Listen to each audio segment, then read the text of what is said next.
Welcome to Audio Branding, the hidden gem of marketing. Sound plays a more important role in human behavior and our decision-making than you may realize. In this podcast, I'll help you understand the art and science of sound so you can better influence others in business and your life. I'm your host, Jodi Krangle.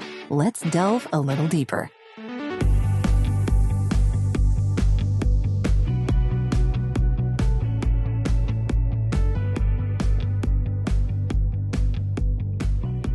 I was very taken. I was listening to, you do two-part episodes.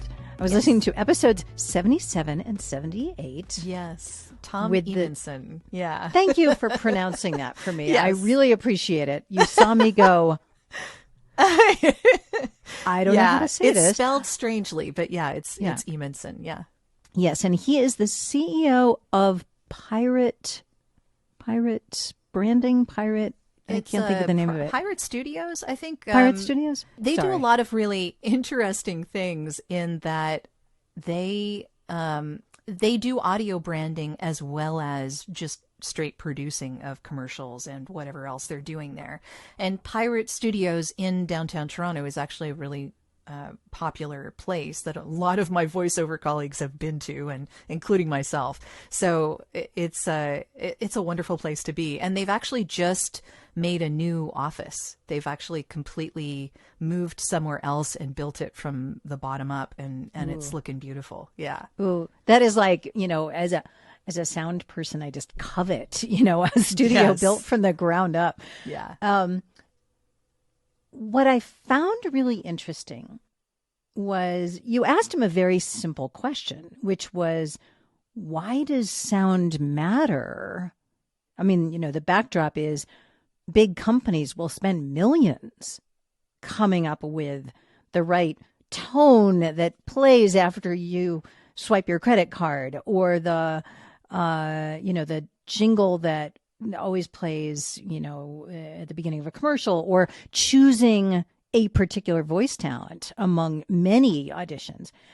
And you asked him why it mattered. And do you recall his answer, or how you would phrase his answer? I know that he talked about how it's a deeper connection with the audience. And I have spoken about this in many other of the podcasts that I do. It's all about emotional context. And he also mentioned that whole, we don't buy with logic, we buy with emotion. And so, it's a way for people, I think he worded it as to make sure that you are going beyond the product itself. So you're selling something unique, distinct, and ownable, and your sound should reflect that. So it's one of those things about building a company DNA, and that the sound is a part of that. Yeah. And unique, distinct, and ownable. And he said that sound plays a very important role in creating something that is unique, distinct, and ownable. And that ownable thing really stood out to me because it was part of a larger discussion that he said about how people don't buy based on product or service anymore because there's so much competition. They buy based on the relationship you build with them and how they feel about you. And that's why sound is so important. Is that how you define, the importance of sound in audio branding, in advertising, marketing, in human behavior? Yeah, that's definitely a big part of it. I would also say that part of what he might also be referring to is the fact that a lot of people tack on license-free music from a directory and think that they've got an audio brand. And they don't. I mean, because the bottom line of that is, again, when he talks about ownable, yeah, you have a license to use that music, but so does your competitor. So does someone in a completely different industry from you. So you don't really, quote, own that, right? It's not really yours, which is why having an audio brand, something that is specific to your company, that was made specifically for you, that can age and change and transform as your company transforms and stay with you over time. That's why that's so important, because your clients, your customers, the people who are familiar with you know you as a certain thing. And if you change, what's that one thing that they're going to still relate to as you change? Mm-hmm. And I would say that there's a combination there. You know, definitely your logo could go through a transformation, but your sound can also go through a transformation. And your sound is that emotional context that I've referred to many times. So it's that emotional connection. And yeah, I think he's come across many people who said, oh, let's put a sonic logo on it. And, you know, and they'll come up with like a 5-note mnemonic for no reason over a Saturday and then never use it because it had no logic behind the creation of it. There was no reason for it to be. Well, and that is also something you asked before about common problems with new podcasters. And this is true of companies and organizations. They can be very large, very well-funded organizations. It doesn't really matter. They'll say, we want to have a podcast. Well, why do you want to have a podcast? Well, because everybody else has a podcast. Yes. Or because we want to get our message across. Well, that's not a podcast. That's an ad. Go buy ads on somebody else's show. Yeah, exactly. Or they simply don't really know. They think it would be a good vehicle, but they don't really know. And therefore, it's very hard to make us succeed, which is, he was talking about the same thing with a mnemonic. Yeah. So that's basically like 5 notes, like a sonic logo. That's kind of what he's referring to. But if you're talking about, why a brand should have an audio brand, like why should a brand have a podcast? And what I was taken by is that they go through this very detailed strategy work up front so that there is a rationale behind the music you choose. I actually worked with a sound designer to choose the music for my show, Sound Judgment. And that was more than the music, interesting. Though. Oh, it's way more than the music. That's just a little tiny piece of it. And so, like, when I work with organizations, it's a ton of strategy first. It's wrapping your head around,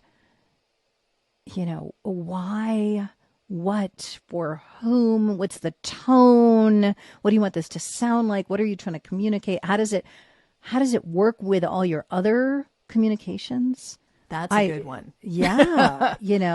And are you doing the level of quality of your other media, whatever you're putting out? It could be blog posts, it could be ads, it could be anything else that you're doing. And because this doesn't happen as much as it used to, but even just a few years ago, podcasting was so new and so hot that even big organizations with very well thought out, beautiful professional communications work would say, oh, sure, to the intern, you want to do a podcast? Go do it in the basement. It's fine. Go do whatever you want. And that's a really bad idea. Like, it's better to not have one than to have it take away from the brand that you are trying to communicate. Exactly. Yeah. And the same thing happened with audio branding up until MasterCard started really making it a big deal, actually. MasterCard did a whole audio brand. I don't know, maybe it's like 3 or 4 years now. And really, until I heard about that, Gary Vee did a bit of a thing. I think he started talking about this in 2014. I know that it was a thing before that. And I know, like, there were people that were doing this before that, but it was not a going concern, the same way the podcasts weren't really a going concern up until, maybe a couple of years before the pandemic. And then it started becoming a much more going concern type thing. But the same way that you were saying, oh yeah, okay, let's have a podcast and the intern can do it in the basement. That's kind of how they thought of audio branding at the beginning too. Oh, let's just stick a sonic logo on this and play it everywhere. And that's how it'll work. Right. Right. But that's not really how you can take the most advantage of having an audio brand. There's so much more to it. Just like there is so much more to having a podcast. You're right. And being a great host. Yeah. I am curious, Jodi, what over, as we said, it's been a couple of years, and you've been both consistent and prolific, which is quite a feat. You should be very proud of yourself. No pod fading for you because you're very organized. I'm also stubborn. And stubbornness helps a lot. Yes. Yeah, we should talk about what mindset helps with all of this. But I'm curious, what have you learned about yourself hosting this podcast that you didn't expect to learn? And I definitely want to ask you the same question because I think that's a fascinating question. As far as myself, I didn't think that I was a speaker of any kind. I mean, I thought that I would be, voiceover, I'm used to having a script, right? Someone gives me a script and I'm used to reading someone else's words and making them seem like they're my own, which I can do. That's what I'm hired to do. I've been doing this full time for 15 years. So it's something I can do. But actually speaking my own words and making them sound like that someone should care about them, for instance, and having a podcast where I'm hoping that someone is going to care about what I'm speaking about and being passionate enough to get that thought across is a lot more work than I thought it would be, but it's also really rewarding. And that's kind of what keeps me going as well, because I'm pretty passionate about what I talk about. And I like getting that across to people. How I get that across has been something I've had to learn because I say and and like and all of these things very, very often. And it's something that I definitely need to train myself more on. I don't think I will ever be perfect as far as that is concerned. And a lot of us, I think, go through the same issue. But being able to speak my mind on the spur of the moment as a host, asking questions about what I'm curious about, and being an active listener in the moment when I'm talking with someone, that is something that I've had to learn. Because being a host is very different from being a guest, as you probably know. Yes, it is. Yeah. So not only do you need to lead the conversation, but you need to ask the questions that you think your audience would want to know the answers to. Yes. And that becomes a skill, very much a skill. And it's a skill that I will probably never stop learning. I think that is, you just hit the nail on the head, that there's no end to the learning. That's a big part of why I started this podcast, is because I've been, reading about story structure and leads and writing since I was, 15 or 16. I'm from a family of journalists. My father had an ad agency and a sound studio in our basement. Wow. That's pretty awesome to grow up with. It was small, but, this was in the DNA, I guess. Sure. But I've always been, I've always read everything I could get my hands on about writing, and then, audio storytelling. It's a little surprising that I've never really made the leap to video, but I'm happy here. I agree. Yeah. Yeah. And so part of it just came from my own, what can I learn from these people who are so varied, so different in their talents, in their tone, their style, their content, and yet they're magnetic to their audiences. I love learning this stuff. So the passion, I can see, will keep me going for a long time, but the learning never stops. You can always improve. So true. Both of these skills, I think. Yeah, very much so. It's something that never ends. I don't see an end in sight. 160 episodes and I'm still going and I still have people to talk to. So yeah, it kind of never ends. But yeah, there are probably you've come across this, there are some universal qualities and skills that go into what you talk about with the hostiness. And did you define that before? I don't know if you actually said what that was. I may not have answered your question. Well, because it's okay. We've been all over here. Yes. This is why a framework script is so helpful. Yes. But I did not answer the question of define hostiness, because if you look in Webster's, it's not there. The story that I have about that word is that I put out on LinkedIn that I was working on a project, I didn't say what it was, that was going to be looking at the qualities of beloved podcast hosts.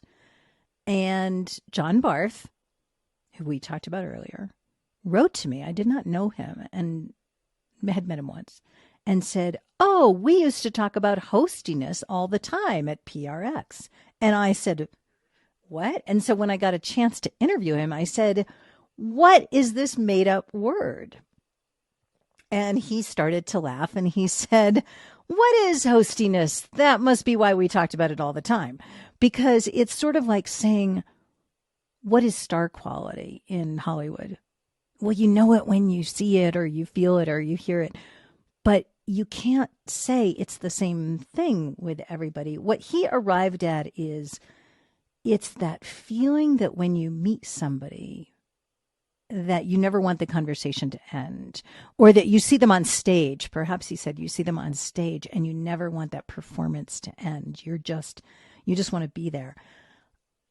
I think it is a combination of many things. And my quest with sound judgment, and it has become a quest, is to try to identify some universal qualities so that we can say hostiness is made up of these 10 things. They look different for different people. So, for instance, one of them that is readily apparent to me, even just after a very short season, is, or maybe many, many years in radio. I'm sure that helps. doesn't hurt. Yeah. Is the ability to provide psychological safety. Both to your guest or your sources, right? In narrative nonfiction, you may be talking to many, many people, but they're not guests. You're researching, you're reporting. And actually to yourself as well. Because if you as a host don't feel safe, you're going to be unnatural, to get back to that whole thing.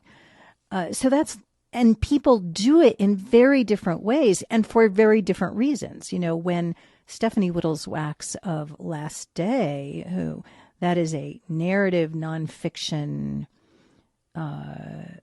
very emotional podcast that deals with substance abuse and suicide and guns, goes to interview a couple who lost their son to suicide by a gun.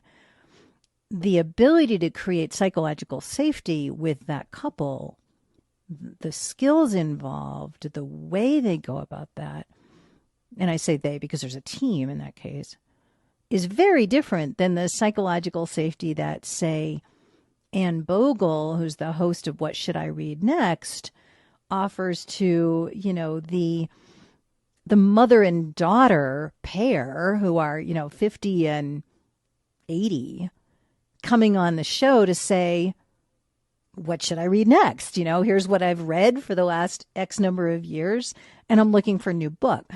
Totally different. But the quality, the need to build that relationship appears to me to be universal. Sure. So many different ways to go about it. So that's one. Another is that genuineness. I am who I am. I'm not trying to be Ira Glass or trying to be Walter Cronkite or whatever. Yeah. I know my own voice and I can be comfortable with it. Mm-hmm. And therefore we hear that, like. Yeah. And considering when we hear that in a voice, because that kind of leads to another question, in that we create deeper connections with our voices, but are there voices that we trust more than others, and why would that be? So, knowing yourself and being able to get across the idea that you are genuinely being yourself is probably a big part of that. But I'm curious if there are others that you might have come across. I love the question. Why do we trust some voices more than others? And, that is a question that I'm going to add to my quest to define hostiness. Honestly, because when I think of very famous hosts, mm-hmm. and they may have started in radio and, their shows have become podcasts. Ira Glass is an obvious one. Terry Gross is perhaps the most famous yes, of hosts that way, who we trust. There are other hosts who, some people absolutely adore, but others, find grating, like Krista Tippett of On Being, has been on the radio and in podcasts for 20 years or so. And she's beloved by some, and others are like, oh, I just can't even listen.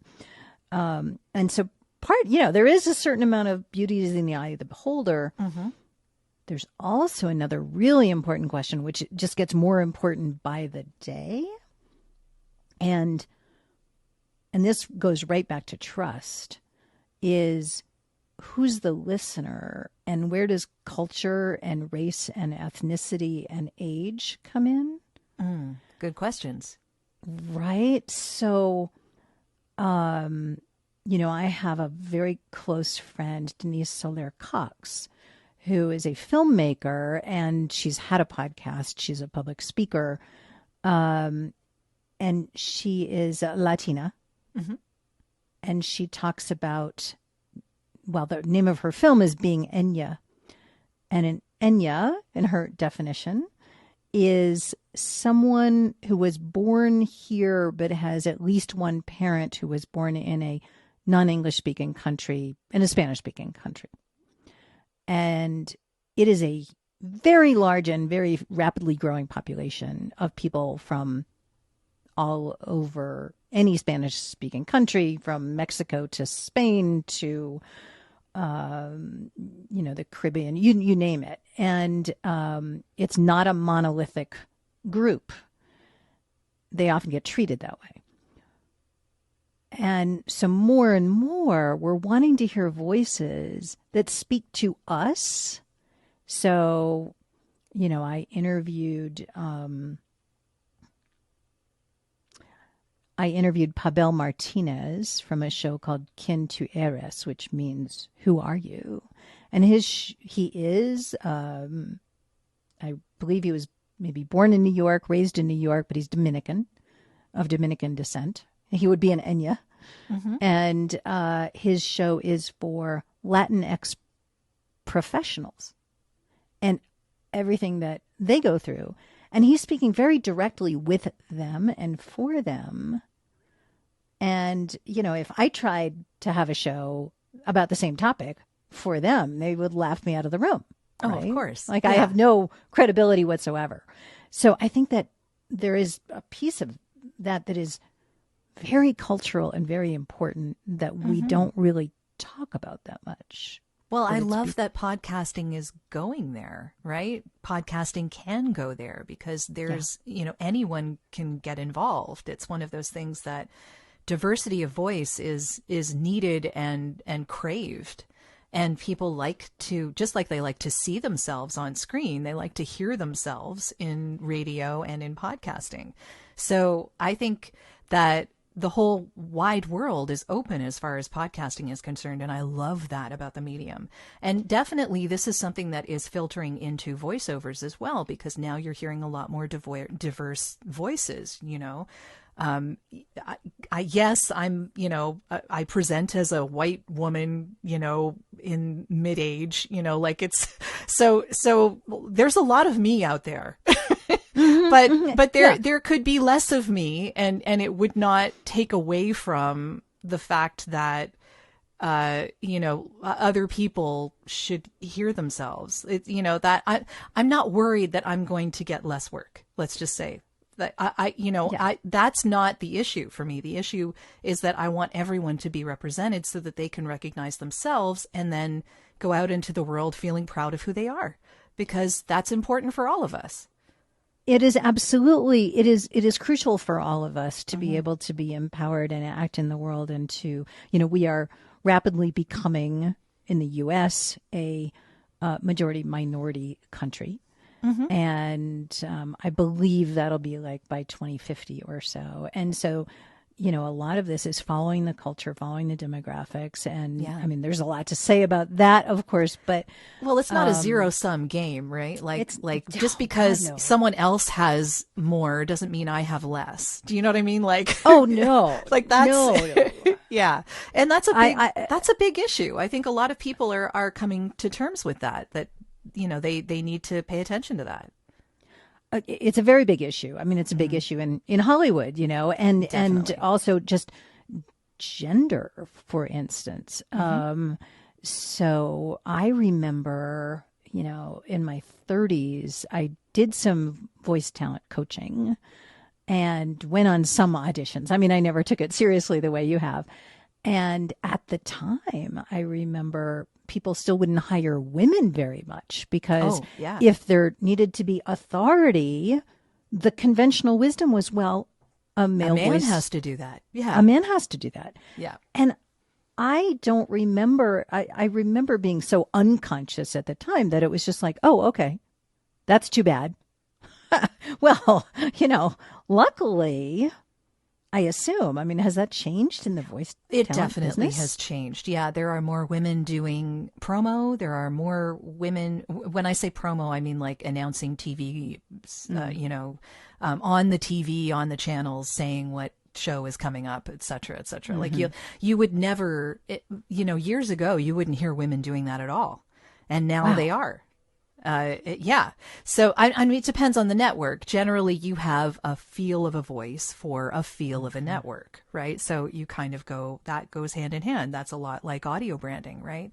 Yeah. But they never would hire women for trailers. And, anything healthcare related, normally it was like they wanted the doctor voice, right? They didn't want the nurse voice. Right. And the doctor voice, doctor voice was defined as like a middle-aged white man or older, right? Yes, exactly. Marcus Welby back in my mother's day. Yes. Yeah. Or car commercials. Like you would never hear a woman on a car commercial. And now that happens all the time. Not as much as we would wish. Right. But it does happen a lot more often than it used to. So there are industries. Tech is another one of those, right? You wouldn't hear a lot of women on tech commercials. Now you're hearing a lot of millennial and younger women on tech commercials, which I think is awesome. So there's a lot going on there, and I think it has to do with the fact that the current buying generations want authenticity in their voice and less put on, right? So that becomes less about gender and more about who am I hearing that sounds like me. That's exactly right. And this was very interesting, was that NPR and I believe it was Edison Research teamed up in 2021, and they did a big research study and focus groups about why people listen. And across ages, the number one reason is multitasking. It's exactly what you were saying before. While I'm washing the dishes, I'm walking the dog, I can listen. Yeah. But also a commonality was to learn new things. But when they looked at younger listeners, which is the fastest growing group, I think it was probably 18 to 34 or something, they had a few very distinct and very interesting reasons. One was to get fresh perspectives that I can't find anywhere else. Well, what does that mean? Does that mean Maybe it means I'm finally getting this, perspective of what it's like to be a Latinx professional in the corporate world and how hard that is. Well, that's a perspective I'm not hearing somewhere else. I'm not really sure. I mean, there's a lot of it's, very segmented, right? You can hear, well, I'm hearing all about how sci-fi novels are written just because I'm a sci-fi fan, So the fresh perspective, a sense of belonging. There's a sense of I'm in the community with you. It's that with part. And I feel seen. Someone understands who I am. That is they so sound important. like me. They talk about what I'm interested in. That was just, it just gives me chills to think about. Definitely. Yeah. And it's so important because we all need to be seen. We all need to feel like we're a part of something. Most people. I think I won't say everyone, but most people. 99%. Yes. Even if it's a very tiny group. Yeah. Yes. There's we no all universals here, but yeah. Yeah, exactly. So I wanted to ask you what you are working on now that you can talk about. Yeah. I'm working on a bunch of different things that are so interesting. I've had some wonderful interviews that by the time this airs, may have aired on Sound Judgment already. One I referred to before, which is Glenn Washington, who is the host of Snap Judgment, who Snap Judgment has been on the air across 500 public radio stations since 2010. Oh, wow. And it's a podcast as well. And he gets something like 2 million listeners a month. One of the single best storytellers I have ever heard. What was interesting about him is he told me a great story, which I won't divulge here. We'll have to listen. You'll have to listen. That the word hostiness literally changed his life. Oh, wow. Okay. Literally changed it. My jaw dropped. So I'm very excited about that. I mentioned my interview with Jay Baer. That one was fascinating. Another one, here's something that I did not expect about doing Sound Judgment. And that is where some of these interviews go. So I interviewed recently a host of a cooking show. And interesting. Yes. So much fun. The prep made me very, very hungry. I can imagine. Looking at all the Instagram pictures. And her show is not active right now. In fact, it stopped a year ago. I thought I knew the reason why, and it was a very, sort of mundane, like, well, new job kind of reason.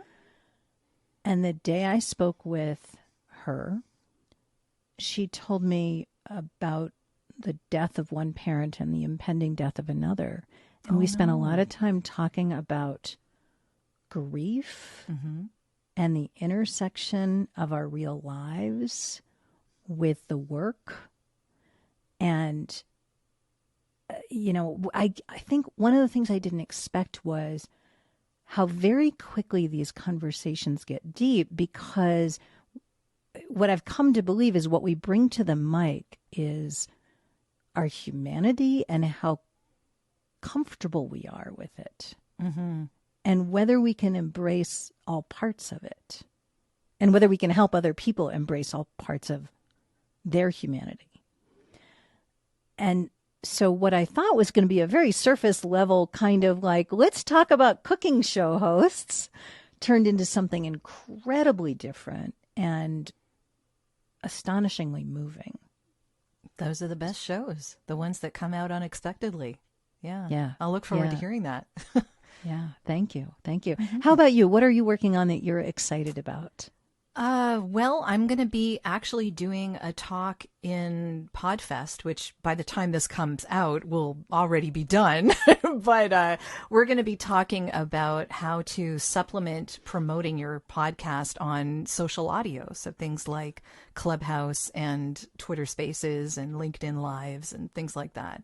So yeah, it'll be a really interesting conversation. Myself and 3 other panelists. I'm going to be leading a chat kind of like I do in my clubhouses. So, And you have been extremely busy with social audio in addition to producing this great podcast. And it's been really impressive to see building a community and leading, a variety of these conversations. And I think I've dipped in once or twice, but I always intend to get there more often and to try it myself. It's one thing to be behind a mic and it's another thing entirely to be sort of out there live. Yeah, it's a different kind of hosting. It's kind of like put the question out there so that people can start a conversation, not just with one person, but with multiple people, which, then becomes a moderating kind of job, because then you kind of need to, is someone taking too long? Are they not saying enough? Do you need to prompt them more? Is there more that could be said? Do you need to take a question from the audience? This kind of stuff. So lots of other things going on while you are in that conversation. So it's teaching me a lot. And I think that my lessons from being on Clubhouse will help me do the panel in PodFest. So yeah, that's going to be an interesting, we'll see how they relate. I'm getting a lot more comfortable with it, let's say. Well, there's a lot of thinking on your feet. Yes. Yeah, there is. Right. And I think that's something that comes somewhat naturally to longtime journalists, right? Because we don't know what to expect in many, many situations, in most situations. Sure. Yeah. For me, it's something brand new, though. That's something that I've had to learn, as I do this. So, yeah. There's a big difference between scripts and not scripts. Very much so. Very much so. Yes. So I'm learning what it means to be off the cuff a lot more than I was when I started this, let's just say. But I'm going to be away for a little bit and taking a bit of a break from Clubhouse and from producing the podcast while I'm away. So I'm just sort of gearing up for that little holiday, and PodFest is happening at the end of that holiday. So large podcasting convention that I'm hoping a lot of people who are listening may actually go to or have been to in the past. And it's quite a gathering of family, actually. I really enjoy being with the people there. Yeah, So the PodFest people are really wonderful. They really, really are. It's fantastic. But yeah, and you are also getting your jazz band together. Yes. Right? Yeah. Well, we haven't done that in 3 years. And so part of the trip that I'm doing is to sing with a 9-piece jazz swing band at a music conference that I haven't been to in 3 years. And so traveling across the U.S. to meet with my band members and rehearse and then go to the convention and then off to somewhere else after that. So yeah, it'll be fun and rewarding on a very deep level, actually, because I haven't seen these people in 3 years, and getting to perform with them is there's nothing like it. There's just really nothing like it.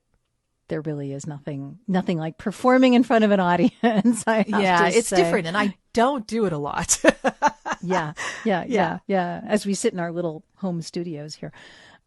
So how can people find out more information about you, Elaine?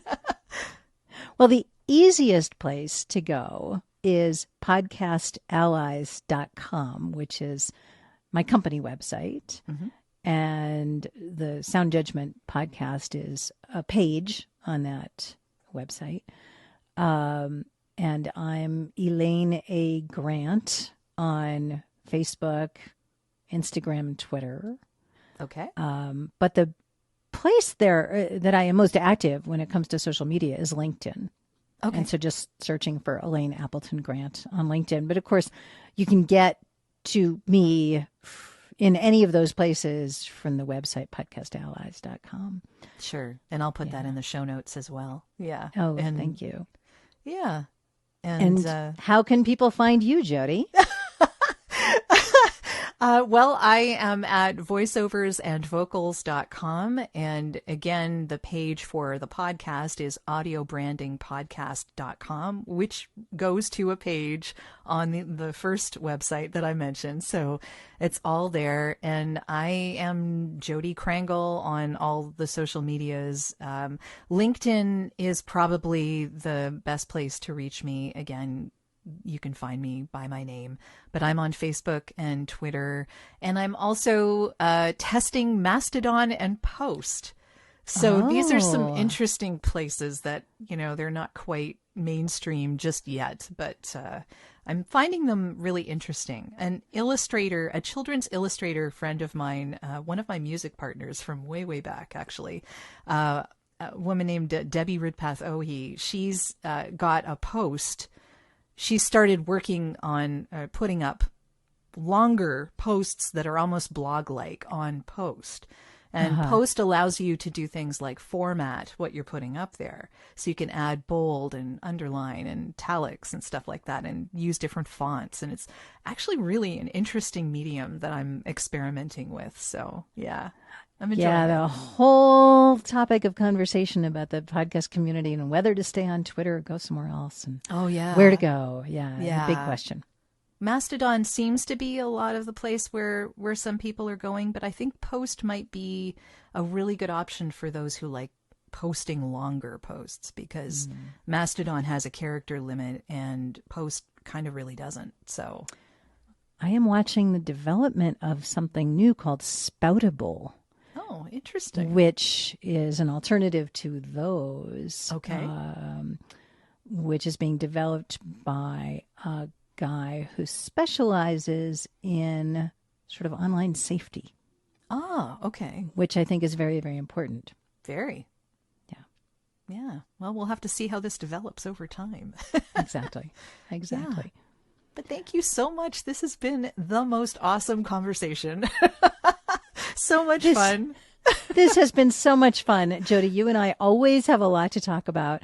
I love the overlaps between our industries and between our curiosities, and how much I learn from your show that I go, that applies to podcast hosting. And likewise. That makes sense. Yeah. Yeah. There's a lot to learn in both industries. And I think, as you say, they relate a lot to each other. We'll have to do a Twitter space conversation together. I would love that. Anytime. Or a Mastodon space or Clubhouse or something, some online conversation somewhere. Yeah, I have Clubhouse conversations on podcasting all the time. So, yeah, would love to do that. That would be great. Terrific. Okay. Thanks, Jodi. Thank you. Well, that's the end of this episode. Thanks for listening. And if you like what you heard, why not tell a friend about this podcast? It's available in all the usual locations. Until next time.